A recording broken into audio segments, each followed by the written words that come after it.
Welcome to Deep Dive Daily.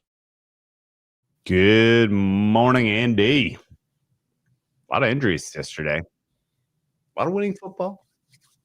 Our French friend, did you see in the I don't know that you ever send his picks to you, but deep dive number 4, 9-0-1 in the third quarter contest. So he's right there in the mix. But just in general, really, really enjoyable winning day of betting the NFL sides yesterday, and I like a lot of the board for week 12. I gotta say, we're carrying this right through. I know There's a lot that stands out on first look. It's like this mid-season form is a thing, yeah, for us, because we are both spraying the board a little more. Go on, Baltimore Ravens over here, Andy. Yeah, it's just I think it's just like, and then just win every week, and then waiting for the dam to break. Anyway, when you see the board well and you get some lucky breaks, it's just the best feeling in the world. So, I don't know any other real big takeaways outside of. Well, the Chiefs losing is massive for AFC playoff seeding and the path to the Super Bowl not going through Arrowhead for the first time in a long time. I'm not really ready for any takeaways on Rams Seahawks. They're close. We knew they were close, and we're gonna get another one of those this year. I think that's probably still your best team in the NFC, but it feels like the Eagles are now just going to get the 1 seed with the way their schedule breaks. Eagles, yeah. It's very hard. That was my biggest takeaway from, I guess, the NFC stuff was it's hard to really judge what happened. Like Darnold had a stinker, but the defense was so good against, a Matthew Stafford team that great offense. A flat out great offense. I mean, they really both defenses just really stymied each other, and the shorter fields went to LA. They won the game. Seattle covered, and then the Eagles, like you want to say, like, hey, the Eagles kind of look like shit, right? Compared to the highest highs we've seen over the last 3-4 years of, especially the last year's Super Bowl run.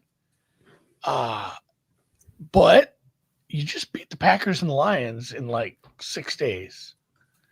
So you got to give them some credit for that, I guess. But it feels, again, it feels very hard to properly power rate, grade, or future cast the Philadelphia Eagles. Though, like you said, it feels like they probably get the 1 seed. Yeah, the Rams could. The Rams definitely could. They'd need to win in Seattle. Their schedule's so much harder. Yeah. It's a tougher ask for them. The Niners are getting better. I mean, that's Jacoby Brissett's throwing for 550 yards probably next week. Like, although the Cardinals don't have a defense, so the Cardinals are going to need to score 70 to start winning games. Yeah, that's about it. Yeah, no, I think the least inspiring 1 seed in a while is that Eagles team, and I don't even mean to throw shade on them. Like, their defense is playing freaking phenomenal football, and if you have that group healthy in January and you have home games and you're rested, why can't us? I can't. We should not be surprised if ultimately that's your NFC rep. It's going to make for a bad Super Bowl because these Eagles games have been fucking punishment to watch. These last 2 primetime games from the Eagles were just unwatchable garbage. But their defense is great.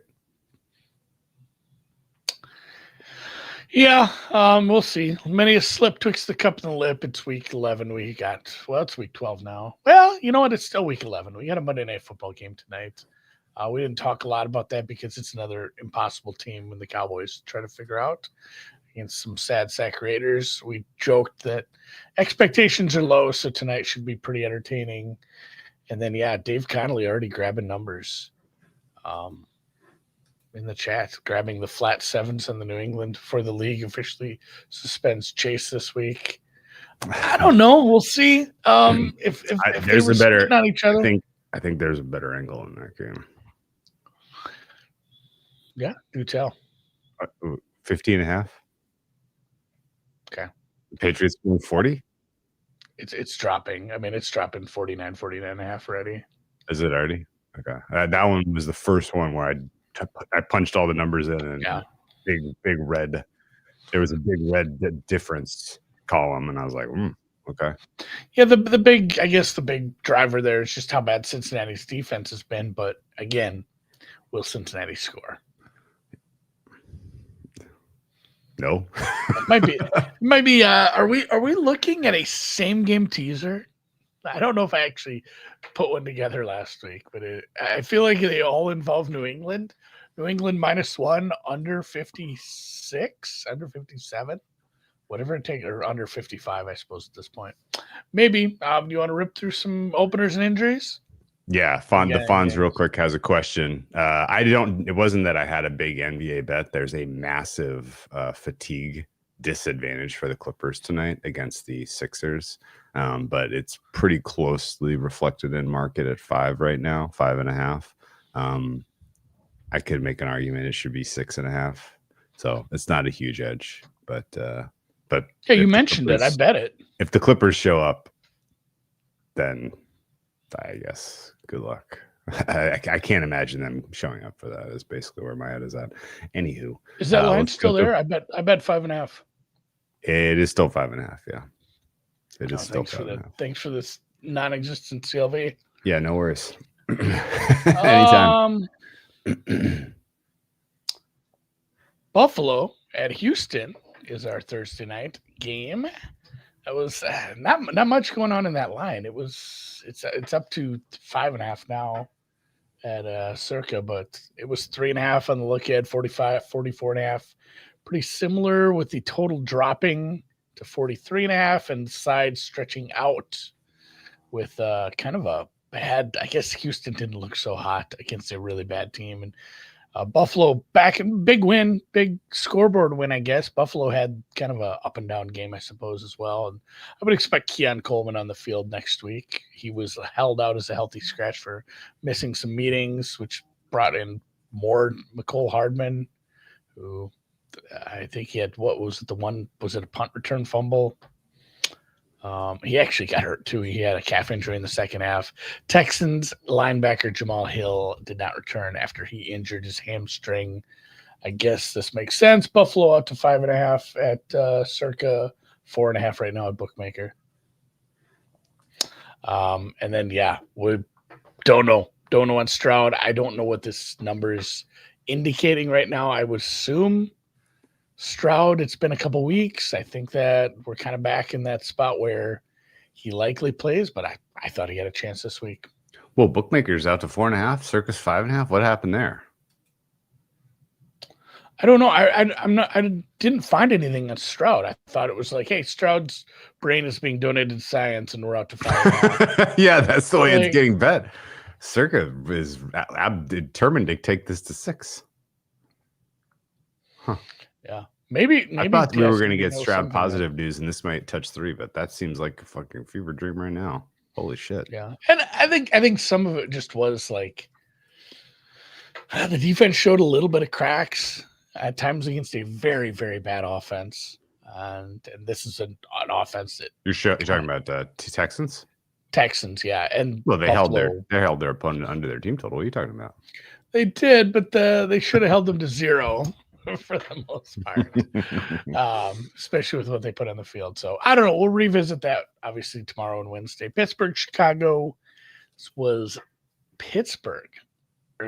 Chicago -1.5. 45 reopens, 2.5 up 45. Similar total. Total's kind of sitting there, but the side's getting bet up to 3 here. It does seem like it's going to be a Mason Rudolph game with Aaron Rodgers probably breaking some bones in his non-throwing arm / hand. Jalen Warren hurt his ankle, didn't return. Jalen Ramsey ejected. Get suspended. I don't know. It was late. It feels like if it's early and they eject him, it's like, all right, that's fine. But when they do it late, sometimes they opt for suspension. Do you think Jalen Ramsey made up the spitting claim? because I didn't see it. I couldn't see any spit. I felt like we were watching the freaking Seinfeld episode. It did feel like it. There was a magic loogie involved, no question. And then kick returner Keyshawn Williams entered the concussion protocol after taking a hit early. Chicago still missing some defensive players: T.J. Edwards, Jalen Johnson, who did return to practice this week. Yeah, keep an eye on that. That's important, especially with Tyreek Stevenson not returning after he got hurt late, because Chicago's defense is opportunistic but very thin and beat up at this point. Yeah. Decent matchup for Dave said he saw spit. I have old eyes. Oh, really? Maybe if there was spitting and hitting. Is there an HD video of it? Because all I saw was the grainy over-the-shoulder copy. Didn't look that compelling to me, but I didn't have the 4K. Yeah. New York Jets, Baltimore Ravens. Oh, you know what? I didn't click to load in 4K on Twitter. That was the problem. If I had clicked to load in 4K on Twitter. How do I fit this in my header, Drew? Oh, never mind. I figured it out. I hate this so much. They're absolutely terrible. Because I click on them. You gotta know sometimes. Baltimore 14-point favorites in the look at 44.5. Pretty similar reopens. Not much for injuries with either teams.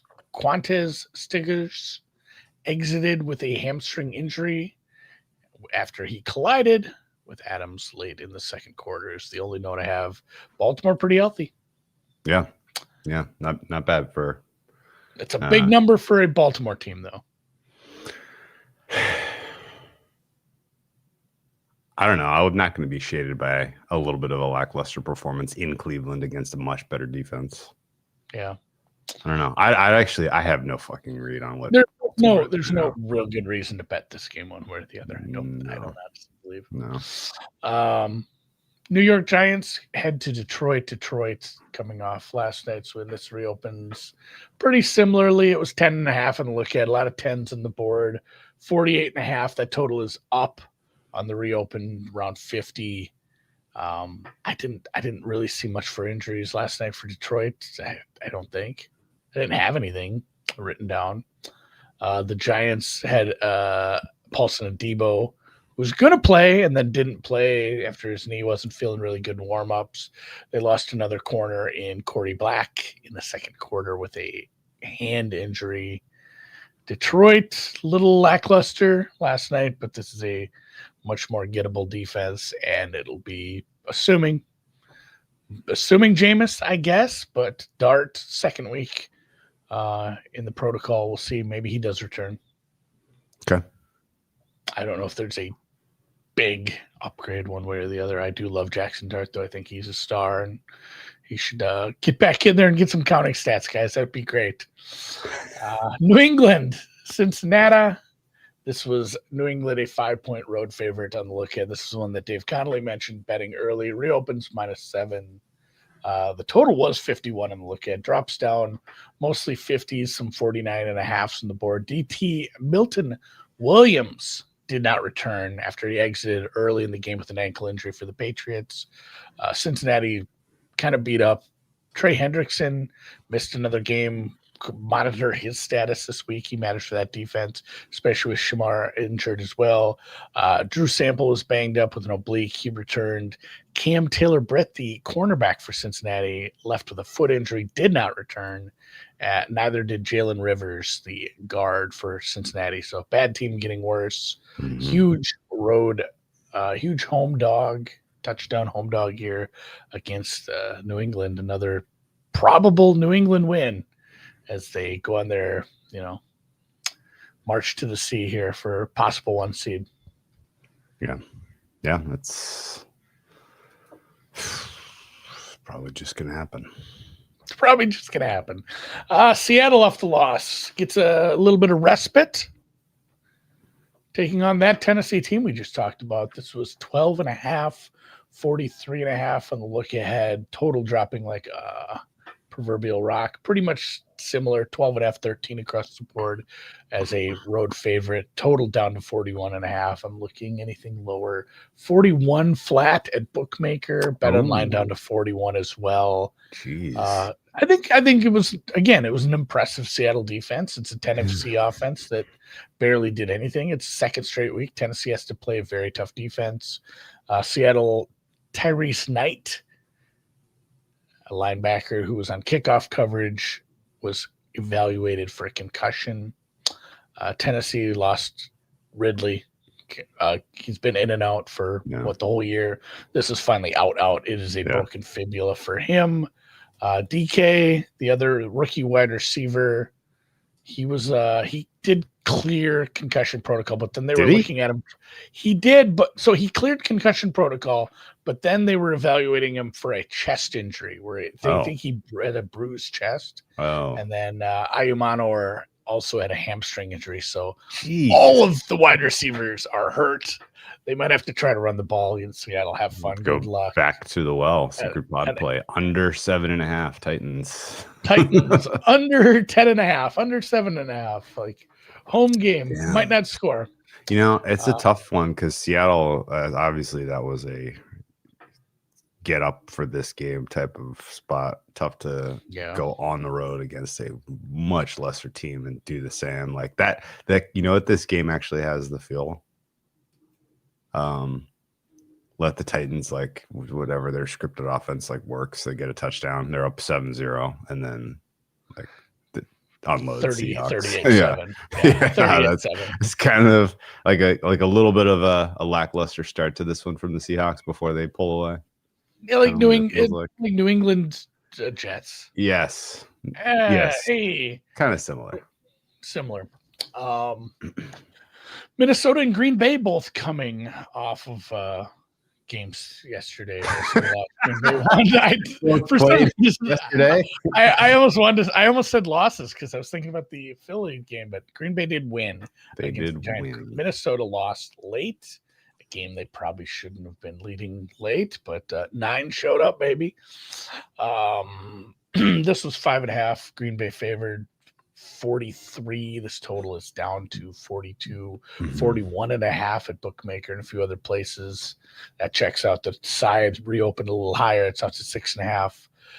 Isaiah Rodgers, one of their better corners, took a big blow to the head early. I don't know if he's in protocol or not. And then Jonathan Grenard is something to watch. He's missed a couple games now with the shoulder injuries, or he missed a game. If he misses this one, it'll make a couple. He matters to that defense.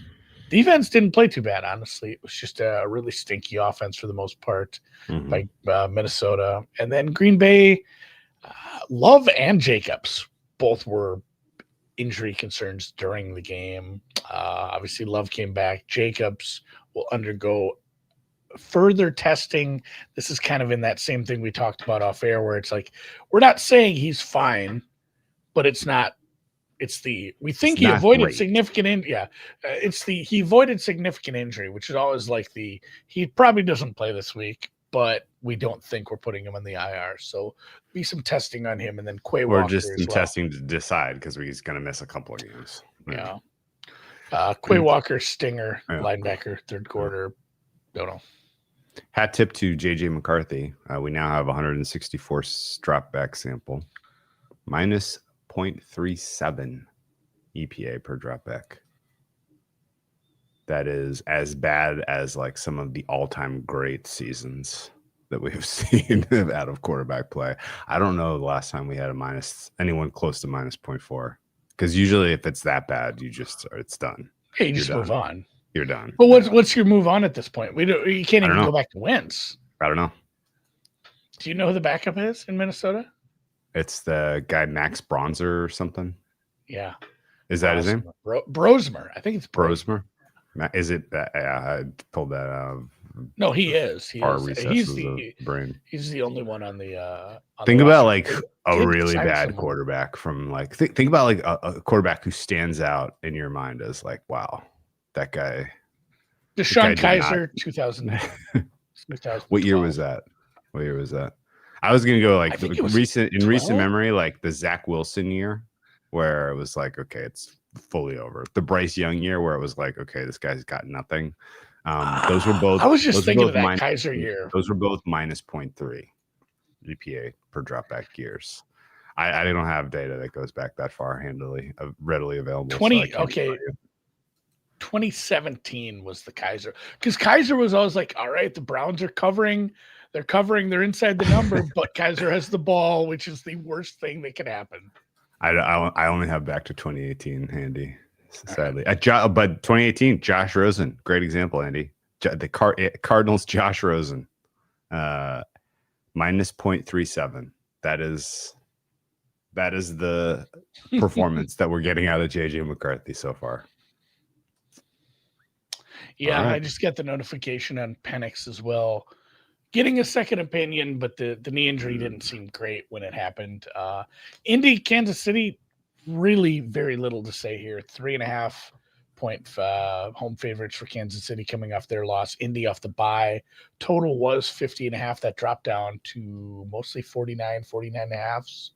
Right now, 49 at Bookmaker, 49.5 at BetOnline. Indy off the bye, KC off the tough Broncos game, and Kingsley Suamatea sustained a concussion, left guard for Kansas City. Didn't have much else injury-wise for either team. I'll catch up on Indy's stuff coming off the bye tomorrow. Will be a banger. No rest for the Wicked. Sorry, Kansas City. Tough schedule. Seriously. Jacksonville, Arizona. This was Jacksonville favored by about 1.5 on the look ahead. 45.5 reopens bigger and higher. 2.5 point favorites for Jacksonville across the board. Testing higher. It looks like it probably pushes out to 3. I think if you want it, you might have to get it early. There's nothing good to say about Arizona, especially since they suffered more injuries. Yeah, another guy, right? Yeah. Garrett Although Williams, Marvin Harrison Jr. probably returns. This total's up to 47.5. So Jacksonville cornerback Greg Newsome injured his right ankle, ruled out at halftime. Trayvon Walker, knee. I don't know if he came back in or not, but he was banged up. Bashawn Tutin hurt his ankle late in the game. But Arizona, to add to all their injuries, Garrett Williams injured, cornerback, which is not something you can have happen right now. Without the New York defense, left the game. Right tackle Kelvin Beachum left the game in the fourth quarter. DeMarcado was banged up. He had an ankle injury. And as I mentioned, Marvin Harrison Jr. missed the game with appendicitis. I feel like he probably returns. And yeah, this might just be a bet. Like, if Jacksonville plays a good team, it might be struggles. But when they play bad teams and it can just be easy button time for Trevor, they probably just win these games. Yeah. Cleveland, right. Vegas. Jags are heading for a wild card for sure. Cleveland, Vegas plays tonight. We got to watch them yet. Current line is 3.5. 37. Nice low total there. By the way, it feels like specifically on the Jags, it does feel like the Jags are going to cock block the Chiefs out of the playoffs, which is funny because that was a hilarious game. And yeah. Sorry. Actually, mostly threes. Vegas a 3-point favorite. Dylan Gabriel in the concussion protocol. It was a Shedeur Sanders show. He was very good. I saw one woman tweeting about it, and it seemed very good. If you didn't catch it, you can catch the play-by-play online from Jacina Anderson.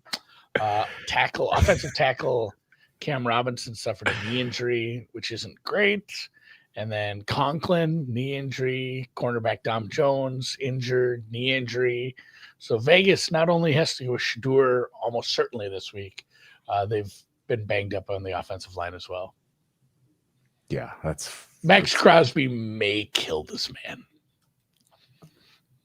Like, I'm gonna go the other way, dude. He's a sack. He's a walking sack right now. I'm gonna go the other way though. Okay. He's got an incredible sense for self-preservation. Yeah, just like he knows when just go down, go down. It's like he's got a nose for it. Yeah, he's got a nose for it. He's like, pressure's coming down, hit the ground, don't fumble. Yeah, he's got some amazing awareness. We mentioned this off air too for Atlanta. It does feel like if they lose to New Orleans, you have to fire a coach. Yeah. At a bare minimum, coordinator, but it feels like he might be coaching for his job. Well, let's get to that one. Atlanta, New Orleans, as we mentioned, the Penix news just came through on the Bleacher Nation Saints coming alerts. off the bye. Saints off the bye. Shuck a little bit of he's vibing. Penix not playing for sure. I mean, Is he? For long term, we don't know, but for this game, if he's getting a second opinion on a potentially season-ending injury, let's pencil him out for this week. Drake London was ruled out at the start of overtime with an injury and didn't really get great updates on that, but it'd be disastrous if he's out because he's a massive part of that offense. Obviously, Kirk is somehow a downgrade. And then the defense is beat up his shit right now. Alford out. Leonard Floyd was missing. Hughes missing. Zach Harrison on the defensive line. And then Matthew Bergeron, Lindstrom. Lindstrom did play, but he's beat up. So it's a beat up team playing a rested shit team. Not gonna make the big screen. If you want to have yourself a belly laugh, just go cruise the depth chart for the Saints. Wow. It's not great. Wow. I mean, I guess if they press the Jawan Johnson button a bunch, I'm okay. It's a bad defense right now. You can go look at Caleb. Go look at Bryce Young's stat line. Oh man, Shuck can go replicate that, dude. That defense single-handedly launched Ted McMillan into the O'Roy conversation. He's like top 6 right now in receiving yards. He's top 6 over all pass catchers in receiving yards. He is top 9 in catches. Only the 4 receiving touchdowns, but I mean, I'm assuming that they continue to build on this. He's going to have a really, really, really strong case for O'Roy. Granted, I know you're looking for Jackson Dart to get in. I don't think he does at all. I think well, he's on bye this week, right? So yeah, he's on bye. He can't. Not going to accumulate any stats this week. I did. No. Panthers are playing the Niners on Monday. My bad. This was Atlanta -3 on this look ahead. 41.5 reopens lower. This is under the 3, 2, 2.5s, 1.5 at bookmaker. Atlanta as a road favorite against the Saints, which is not great. Bob. Kirk Cousins without Drake London is a 1.5 point road favorite. I don't know what world we're living in. Philly, Dallas. Dallas plays tonight. Current line is Philly -4.5, total 50.5, 51, depending where you look. Need to see what the Lane Johnson prognosis is. He returned late in the game, but another one. You never know. Yeah. This is becoming a pattern. Defensive line is tough as shit, though. Jesus. It's like Dan Campbell doubles his 10, gets a 20, dealer flips 16, and then fucking – I don't know. Name a defensive lineman. 2. Name a defensive lineman. They're the 5. Yeah. Just boom. Sorry, Dan. Every time. Just a brick fucking wall. So, Tampa Bay off their loss takes on the Rams. Doesn't get easier for Tampa. Jesus. This was a -6 for the Rams. 48.5 in the look ahead. Kind of in that 6 3/4 range. A few places starting to push out towards 7, but not really getting there right now. So total down to 49 at most places as well, or up to, excuse me. Tampa Bay, Jamel Dean did not return after hurting his hip early in the game. And the Rams also lost a defensive back in Quentin Lake. He was ruled out with an elbow injury. That didn't seem great. He's been playing pretty well too. Well, he's kind of he was kind of a mix and match part back there, which was nice. And then Tyler Higbee hurt his ankle in the second half as well. Yeah, Quinn Lake was. I have to go look at my notes again, but I thought he was playing pretty well. And Forbes, on the other hand, I think is starting to show some cracks. So that secondary maybe is beatable. But who else is beatable? The Buccaneers defense is beatable by Stafford. He owns Todd Bowles, and the Jamel Dean injury matters. We'll get to Survivor sometime this week, Sam, for sure. Yeah, that game on Um, Mars. Holy shit! Yeah, please. dude. I'm assuming he's No. talking about Falcon Saints. Falcon Saints is just that's Factory of sadness shit. Factory of Sadness. Shower fart game of the year shit. Yeah. Carolina, as you mentioned, are not on bye. I had Tiny Tim, who did not My bad. die. Yeah. Tiny Tim. I love that people think that's so funny because it's a 'Cause he's Muppets thing. That is verbatim from the book, by the way. It is. Carolina, San Francisco, Monday night. San Francisco, a 6-point favorite on this look ahead, 45.5. Reopens higher and bigger, 6.5 up to 48 at most joints in the total. Tatum Bethune, Wagner's replacement, had an ankle injury in the second quarter. That's not great because they're thin on defense. Same thing, defensive end Robert Beal is concussed. And then Eddie Pinheiro, the kicker, hurt his hamstring. Kickers have been getting beat to shit this year. There's been a lot of kicker injuries. Feels like it's been more than normal. The 4 teams on bye: Denver, Chargers, Miami, and Washington. Stuff to watch coming out of that. Obviously, Alex Singleton coming back from his testicular cancer surgery. Patrick Surtain coming back at some point in after his IR. I think he has to. He got IR'd, right? It was Oh no, Surtain did not get IR'd because they were expecting to bring him back after the bye. Yeah. Okay, so keep an eye on that, and then that would have been the 4th game. Yes, that's I didn't remember if I had it one way or the other. Kamani Vidal hurt his leg but returned for the Chargers. Miami had a bunch of injuries. Benito Jones up front on the defensive line hurt his ankle. Juju Brents left with an ankle injury. Ashan was in and out with a back injury. Safety Jordan Colbert was sidelined in the first half with a concussion, it says. And then for Washington, the Cosme injury, he did return. Keep an eye on that coming out of the bye in 2 weeks. And then Jalen Lane was banged up too, which isn't good because you're thin at wide receiver. Yeah. This is a funny comment from Charles. Bryce Young is actually a middle of the pack quarterback. If you consider everyone, you have to consider everyone that has taken snaps this year, not like at any given snapshot in time. Who are the starters? I don't think he's ever been above the middle. But if you consider all of the trash we've seen in the pot, he is very much in the middle of the pack. Trash? Let me tell you exactly, actually. I'm going to go with all passers this year, which is a total of 84. Wow. I guess there's a lot of garbage, like one attempt kind of stuff here. Can you do me a big favor real quick? Yeah. Sit up tall, puff your chest out. Move Me? to your Move that way. It's just the way the mic What? The way the mic is, it just looks like your shirt says Nazi. you have to move the mic when you wear that shirt. It is distracting me.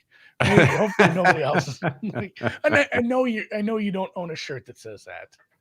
It's no, it's Nazare. Like the famous surfing breaks that I bought it to support the McNamara's who were collaborating with Faraday, which is one of my know what it says. Brands. I've seen you wear it before, but it's just, the mic is in a funny spot today. That's funny. Not supporting Nazis. Not a Nazi. We are famously an anti-Nazi podcast. Famously. He is very much middle of the pack among all quarterbacks who have started this year. But there's the only guys who are decisively worse than him, who are kind of the go-to starters, are Cam Ward, JJ McCarthy, Dylan Gabriel, Flacco, Geno Smith, Justin Fields, and that's about it. Those are the only guys. Shuck. Those are the only guys who I would say are like the go-to starters who are surely worse than him. Penix maybe, Bo Nix maybe, but they're overall their stats look a little bit better. By the way, the current leader in total EPA by margin is Drake Man. So you were right on Thursday when you were saying this is a real MVP campaign. Like he's got a 14 point gap over the next highest, which is Pat Mahomes. Now he has started one additional game because Drake May's bye is week 14, which seems crazy. He's going to get I think that's bad for an MVP case, though. Yes and no. He comes out of that bye week and he gets Buffalo, Baltimore. So basically, if he comes out of that and they are healthy and they have a good plan and they win those 2 games, he wins. If they come out of that bye and people have started to forget about him a little bit and they immediately lose to Buffalo, he's in deep trouble. Like truly is. It is a. It's predicated on those 2 games. It's the Buffalo Bill game. The Buffalo game either puts strong wind in his sail to get across the finish line, or it throws cold water and it's over. Don't know how it's going to go, but he is a very real candidate. Second right now in total EPA is Mahomes. Third is Josh Allen. So, both Josh Allen and Mahomes could catch him in total EPA. It's hard to give Mahomes the MVP as the 8th seed. Mahomes' candidacy is extremely sketchy. Even though he's playing better than he has in years where he's been a favorite for this award. It's just tough. You need the team success. It is absolutely it's crazy how that works. Dual part award there. Yep. The NFL just determined to make sure that there is the losing team in the Super Bowl has the Super Bowl hangover. It's almost like clockwork. I don't know how they do it. In terms of EPA per dropback, small lead for Drake May over Josh Allen. And again, I think that game, that head-to-head week 15 is probably decides the MVP personally. So I would just take the bigger price between the 2 if you can find them. Between now and then, Josh Allen plays at Houston on Thursday, at Pittsburgh against Mason Rudolph probably, and then home against Cincinnati. So 3 likely wins, which would probably make them 2 good defenses, though, where he might 10-3 versus a 11-2 Patriots team. I don't know though. Patriots are at where's their schedule? Let me find this. Patriots at Cincy, home against the Giants. They'll be 11-2. Anything can happen, but it does seem that way. Your MVP for week 11, you want to guess? Are you just going by EPA or what? By EPA. Purdy. It was. Or are we going total EPA? Young. Total EPA. Honestly, what did freaking Brissett have? If you're not going EPA per play, he was 7th. Yeah, that's what I'm saying. It was kind of a bad game, but if you go total, that's why I don't love total EPA. His 2 picks were big minuses. Josh Allen had 2 picks which were big minuses, and he still ended up with a plus 11.7. Both of them were fucking fuddling. the Josh Allen ones. Mike Tanier, I haven't read the whole article yet, but he put out his, how'd I feel about Sunday stuff, and he compared the Bills to the Incredible Hulk / Bruce Banner. It says, when they're on, and they will smash you, but otherwise they're just a dorky scientist who might throw a bad interception. Kind of. I'm paraphrasing, but boy, yeah. I mean, you saw that on display. It's like, Jesus, are they gonna lose this game? Are they gonna lose this cover? Are they gonna let somebody back in here? This is a team they should be beating right now. It's a good team, but not great. It's crazy the people who were just all in on Tampa Bay early because they were playing well. You want to guess the least valuable quarterback or least valuable player? He was number 4. There were 3 quarterbacks who had a total EPA that was lower. I don't know that you're going to guess these. I mean, Darnold's picks were huge. They were, but he's only 5th with 4 picks and no touchdowns. I was going to say he had a couple of good throws. So Ward, I mean, they didn't do shit. Ward was this was one of Ward's best games of the season. He was a minus 1.4. He is consistently a minus 10, and he was only a minus 1. How about Herbert? Herbert was bad, but not that bad. Holy shit, man, he was terrible. Minus 15.5. That was bad enough for 6th. That was bad enough for 6th. All right. Any Cleveland Brown. Dude, Herbert throw only that had under. 81 yards passing. How the fuck did that Yeah, happen? that's what I'm in a game where they saying. were losing their asses. I don't know. Anyway, what were you saying? Any Brown. Yes, Shadur Sanders, third worst in total EPA, minus 16.6 on only 21 dropbacks, which was good enough for if you're doing the math, a minus 0.8 EPA per dropback, which, as we've covered earlier in the podcast, is not good. phenomenally shitty. Phenomenally shitty. What He was third worst. Goff? Goff was bad. He was your second worst, minus 18. How did I not get? All right, who's the worst? I didn't get it. Joe Flacco was a minus 20 yesterday. Oh, the turnovers, I suppose. He had Flacco like 200 yards. Was a minus 20. He was bad. His completion percentage over expectation, minus 11%. He got sacked once on only 13 pressures. Well, what I missed was, it's one thing to throw a pick six. When you throw a pick six from plus territory, it's like a 10-point swing in EPA. It's a big, because essentially your EPA is giving you like 80% chance to at least have a field goal, possibly a touchdown. You're probably like a +4 at that point, and it goes 6 the other way. So yeah, when you throw a 75-yard pick six, your EPA is going to be garbage no matter what. Yeah, that was probably the single worst play of the day in terms of EPA. Yeah. Kyle Duggar, great return though. All right, should we move on with our lives? Yeah. Meet up tonight, talk a little football, watch it. Who knows what this game's going to be tonight? Hopefully the Sixers are comfortably ahead and the Clippers have quit. Don't want to see Kawhi Leonard back tonight.